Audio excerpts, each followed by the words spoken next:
American officials have decided कि air India 171 को वो एक पायलट डेलिबरेट क्रैश की फाइनल रिपोर्ट देंगे और दुनिया भर के एविएशन एक्सपर्ट्स बोल रहे हैं कि नहीं, बोइंग 787 हैज़ सम प्रॉब्लम्स में भी, जिसको बोइंग छुपाना चाह रहा है क्योंकि इसकी पास की हिस्ट्री भी ऐसी नहीं है। क्योंकि 12 जून को अहमदाबाद में एयर इंडिया का बोइंग 787 क्रैश होता है।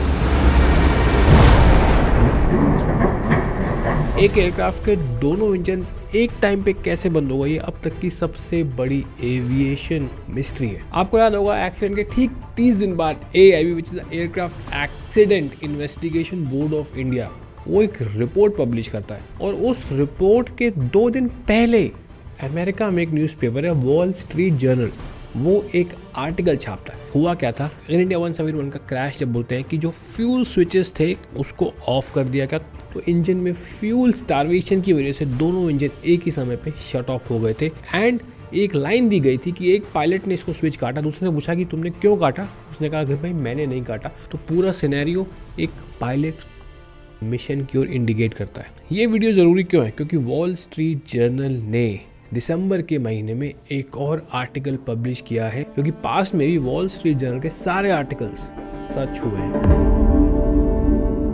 वॉल स्ट्रीट जर्नल ने कहानी पब्लिश की है। इस कहानी में काफ़ी कैरेक्टर्स हैं। पहला कैरेक्टर है जेनिफर होमेंडी का, वो चेयरवुमेन है यूएस की नेशनल ट्रांसपोर्टेशन सेफ्टी बोर्ड की। इस कहानी के दूसरे पात्र हैं GVG युगेंद्र, जो कि चीफ हैं AAIB इंडिया के। तीसरे राम मोहन नायडू, जो कि सिविल एविएशन मिनिस्टर हैं। और लास्ट में पायलट्स अमेरिकन NTSB से 2 ऑफिशियल्स इंडिया आ रहे होते हैं, क्योंकि ये क्रैश इंडिया में हुआ था तो India will lead the investigation. जैसे ही NTSB के American black box specialist India land होते हैं, उनके फोन पे एक मैसेज आता है। मैसेज में लिखा होता है डोंट गो विद इंडियंस। ये मैसेज आता है अमेरिका की NTSB हेड जेनिफर होमेंडी से। इंडियन हाई कमांड अमेरिका के ब्लैक बॉक्स स्पेशलिस्ट को अपनी नई लैब में ले जाना चाहता था, लेकिन होमेंडी को लगता है कि वो लैब अभी सेफ नहीं है और वो चाहती थी कि सारा काम दिल्ली की लैब में हो। इंडियंस वांटेड कि जो अमेरिकन ब्लैक बॉक्स एक्सपर्ट हैं वो एक लेट नाइट मिलिट्री एयरक्राफ्ट को बोर्ड करें, वहां से एक रिमोट लोकेशन पे ड्राइव करेंगे और जो इंडियन अपनी नई लैब एस्टैब्लिश करी है वहां जाके पूरा ब्लैक बॉक्स के डेटा को डिकोड करेंगे। लेकिन जो जेनिफर होमेंडी थी, उनको ये प्लान सही नहीं लगा। She was concern about the safety of the US personal. Jennifer ने शॉन डफी को कॉल लगाया, जो प्रेसिडेंट ट्रम्प के ट्रांसपोर्टेशन सेक्रेटरी थे। उन्होंने बोइंग को भी कॉल लगाया और जेनिफर होमेंडी की रिक्वेस्ट पे जो ट्रम्प प्रेसिडेंट के सेक्रेटरी थे उन्होंने अपनी US एम्बेसी को कॉल लगाया। वहां से ऑफिशियल्स रातों रात ड्राइव करके तुरंत एयरपोर्ट आए और अपने अमेरिकन ब्लैक बॉक्स एक्सपर्ट्स को एयरपोर्ट पे ही रोका और दिल्ली के बाहर जाने से उनको साफ मना कर दिया। अमेरिकन्स की एक शर्त थी कि या तो ये काम दिल्ली में होगा या फिर वॉशिंगटन में होगा। This episode increase the tension between Indian officials and the Americans. देखिए, इंडिया की सिविल एविएशन मिनिस्ट्री ने एक नई लैब एस्टैब्लिश की थी जो कि HAL के अंडर आती है। एंड जो मिनिस्टर है Ram Manohar Naidu, he inaugurated the digital flight data recorder lab और बोलते हैं उसमें state of the art equipments थे। 9 करोड़ के इन्वेस्टमेंट से बनी थी। तो इंडियंस काफी श्योर थे कि भाई हमारे पास एक नई लैब है, स्टेट ऑफ द आर्ट्स, नए इक्विपमेंट्स है, तो बोइंग का जो डेटा है जहां बोल रहे थे कि ब्लैक बॉक्स थोड़े डैमेज भी है, हम उसको रिट्रीव कर लेंगे। लेकिन उन्होंने हाथ पैर मार लिए होंगे, वो रिट्रीव नहीं हुआ होगा।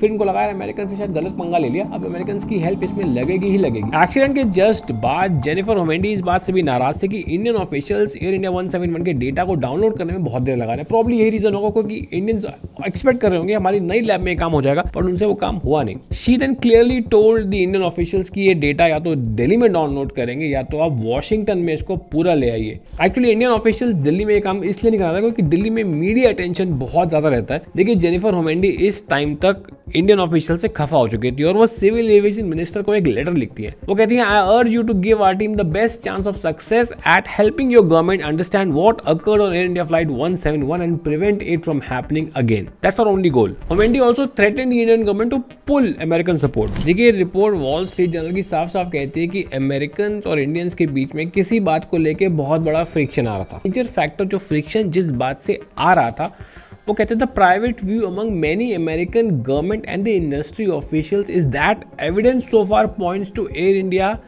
171 captain Sumit Sabharwal who died in the event having deliberately crashed the plane. देखिए, बोइंग की हिस्ट्री कुछ ज़्यादा अच्छी है भी नहीं। जब बोइंग 737 MCAS का क्रैश हुआ था लायन एयर और इथोपियन का, तब भी बोइंग ने इसको पायलट एरर के ऊपर डिक्लेयर कर दिया था। वो तो इथोपियन इन्वेस्टिगेटर्स ऑनबोर्ड आए और जो यूरोपियन यासा सेफ्टी बोर्ड है वो ऑनबोर्ड आया, और तब जाके पता चला कि नहीं, ये तो MCAS का फॉल्ट है। बोइंग का एक रडर का फेलियर आया था। यूनाइटेड एयरलाइंस फ्लाइट 585 और US एयर फ्लाइट 427 ये दोनों क्रैश हो गई। बोइंग ने इसकी फाइनल रिपोर्ट बना दी। फाइनल रिपोर्ट में कहते हैं reason of the crash unknown. एक तीसरा एयरक्राफ्ट दोबारा से जब क्रैश होता है उसके बाद 8 साल के बाद बोइंग को अपनी फाइनल रिपोर्ट पीछे जाके चेंज करनी पड़ी और पता चला वो था रडर कंट्रोल पावर यूनिट का failure. Boeing has been very notorious. अच्छा, आप लोगों को नहीं पता होगा कि 4 अक्टूबर 2025 को एयर इंडिया की फ्लाइट 117 में जो अमृतसर से बर्मिंघम जा रही थी उसमें एक रैट डिप्लॉयमेंट हुआ है। एयर इंडिया 171 में भी रैट डिप्लॉयमेंट हुआ था। RAT is the last hope of an aircraft. अब वो क्यों हुआ है we don't know. All India pilot association ने एयर इंडिया को एक लेटर लिख के बोला कि हमें लगता है 787 फ्लीट के साथ कुछ मेजर इलेक्ट्रिकल प्रॉब्लम्स है, तभी ये ऐसी दिक्कतें आ रही है। आप प्लीज सब कुछ ग्राउंड कर दीजिए और इसकी इन्वेस्टिगेशन करिए। एयर इंडिया ने वो करने से मना कर दिया। एयर इंडिया 171 का जो बोइंग 787 एयरक्राफ्ट है, डोंट ब्लेम द पायलट्स। हालांकि अमेरिकन्स इस बात पे हैं कि ये एक पायलट का मिशन था, लेकिन बहुत सारे एविएशन एक्सपर्ट्स निकल के आ रहे हैं, बहुत सारे विसल ब्लोअर्स निकल के आ रहे हैं। वो कह रहे हैं कि 787 is a electrical monster. And बहुत सारी ऐसी रिपोर्ट्स हैं जो ये बता रही हैं कि 787 में कुछ ना कुछ इलेक्ट्रिकल दिक्कत है। देखिए, एयरबस जो जहाज़ है जो मैंने उड़ाया हुआ है उसके काफ़ी अलग अलग सिस्टम्स हैं, वो सारी पावर एक जगह नहीं देता। लेकिन बोइंग 787 ऐसा एक जहाज़ इसको बनाया गया है कि everything is controlled by a core network. अगर आप प्रीलिमिनरी रिपोर्ट भी पढ़ेंगे, इसमें देखिए लिखा हुआ है कि क्या क्या दिक्कतें थी उस जहाज के साथ। MEL में काम कर रहा था और MELs were invoked on 9 June. MELs were flight deck, door, visual surveillance, airport map function, core network. उस समय हम लोग ने इस पर इतना ध्यान नहीं दिया बिकॉज मैं भी समझता नहीं था कि कोर नेटवर्क होता क्या है। Because Boeing is still a very new aircraft for me. But ये कोर नेटवर्क है जो सारे इलेक्ट्रिकल सिस्टम्स को कंट्रोल कर। It's like a one CPU and उससे बहुत सारे काम हो रहे हैं, उससे लाइक बहुत सारे मॉनिटर्स जुड़े हुए हैं। तो अब बहुत लोग ऐसे सामने आ रहे हैं बोल रहे हैं कि यार इसमें सही में कुछ दिक्कत थी। बोइंग के जो एक्सपर्ट्स हैं वो ये भी कह रहे हैं कि बोइंग में जो सिस्टम लगा इट्स लाइक SMS सिस्टम कि आप उससे कुछ पूछे चाहे ना पूछे, वो हर कुछ मिनट में कुछ रिपोर्ट्स भेजता रहता है बिना पायलट इनपुट के, बिना किसी इंजीनियर इनपुट के। अगर जहाज़ में कुछ खराबी भी है वो अपने हाई कमांड को, बोइंग को और एयर इंडिया हेड ऑफिस को वो रिपोर्ट्स भेजता रहेगा। एयर इंडिया 171 जब अहमदाबाद में टेक ऑफ हुआ उसके 15 मिनट पहले वो सिस्टम काम करना बंद कर दिया था और उस एयरक्राफ्ट ने अपनी सेल्फ हेल्थ रिपोर्ट्स भेजनी बंद कर दी थी। एयर इंडिया के हेड ऑफिस में बैठे इंजीनियर्स ने टेक ऑफ के जस्ट कुछ सेकेंड्स पहले एयर इंडिया को एक मैनुअल मैसेज भेजा था पायलट्स को, confirm everything normal. Air India जहाज से उस क्वेश्चन का कोई रिप्लाई नहीं गया। अमेरिकन ऑफिशियल्स जो इंडिया लैंड हुए थे इंडिया को हेल्प करने के लिए, उन्होंने ये भी इल्जाम लगाया कि जो इंडियन ऑफिशियल्स थे वो उनको जो रैकेज साइट थी वहाँ पे एग्जैक्ट फोटोज लेने नहीं दे रहे थे और उनके अराइव होने से पहले ही बहुत सारा मलबा और इंपॉर्टेंट एविडेंस मूव कर दिया गया था और बहुत सारे इंपॉर्टेंट एविडेंस डिस्ट्रॉय भी हो गया था। देखिए, इंडियन ऑफिशियल्स और अमेरिकन में एक टफ चल रही थी। अमेरिकन ये प्रूव करना चाहते थे कि नहीं ये तुम्हारी पायलट की गलती है, उसने जानबूझ के प्लेन को क्रैश किया, और इंडियंस बोल रहे थे कि नहीं शायद तुम्हारे एयरक्राफ्ट में कोई गलती है। Indian officials showed them the thrust level positions, the fuel switch positions, and American side नहीं, इन पोजीशन से कुछ एस्टैब्लिश नहीं होता। क्रैश के टाइम पे ये पोजीशंस चेंज हो सकती है इम्पैक्ट से, हमें ब्लैक बॉक्स का डेटा ही निकालना पड़ेगा और आप लोग पता नहीं क्यों डिले कर रहे हैं ब्लैक बॉक्स डेटा निकालने में। Seeing this delay, Homendy reached out directly to Yudangar for updates on the black box, but Yudangar did not answer her calls. Mind you, Jennifer Homendy अभी भी अमेरिका में ही बैठी हुई थी, उनके रिप्रेजेंटेटिव और एक्सपर्ट्स ही इंडिया लैंड हुए थे। Later, she also tried to set up a virtual meeting with Yugander,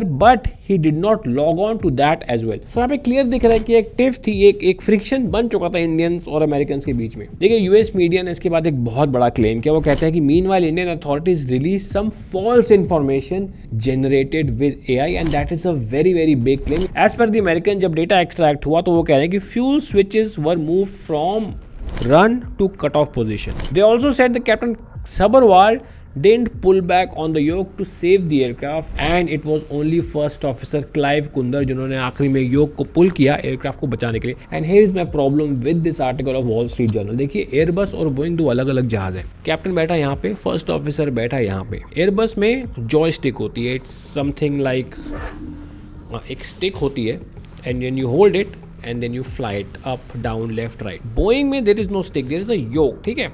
वो योक होता है, आप ऊपर नीचे पुल करते हैं।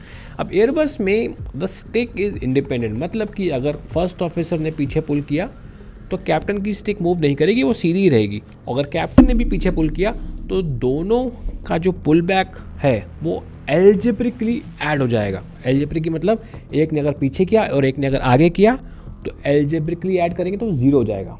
लेकिन बोइंग में ऐसा नहीं होता, उसमें अगर आप एक योक को पीछे पुल करेंगे ना तो दूसरी वाली योक भी कनेक्टेड होती है, वो अपने आप पीछे जाएगी। एंड हियर्स माय प्रॉब्लम, जब वो कह रहे हैं कि कैप्टन सबरवाल ने योक पुल नहीं की, there is no method of knowing this as far as I know कि कौन से पायलट ने योक को पुल किया। बिकॉज अगर एक योक पीछे जाती है तो दूसरी भी पीछे जाती है। एयरबस में ये पता लगाना बहुत आसान होता है क्योंकि एक जब पीछे जा रहा है ऐसे तो दूसरा पीछे नहीं जाता, इट इज़ इंडिपेंडेंट। लेकिन बोइंग में ऐसा नहीं होता। एंड ये बात मुझे खटकी इस रिपोर्ट में। सो अमेरिकन्स कह रहे हैं कि captain Sabharwal did not try to save the aircraft because उन्होंने पुल बैक नहीं किया। It was first officer Clive Kunder. अब इसका कोई रीजनिंग नहीं दी उन्होंने।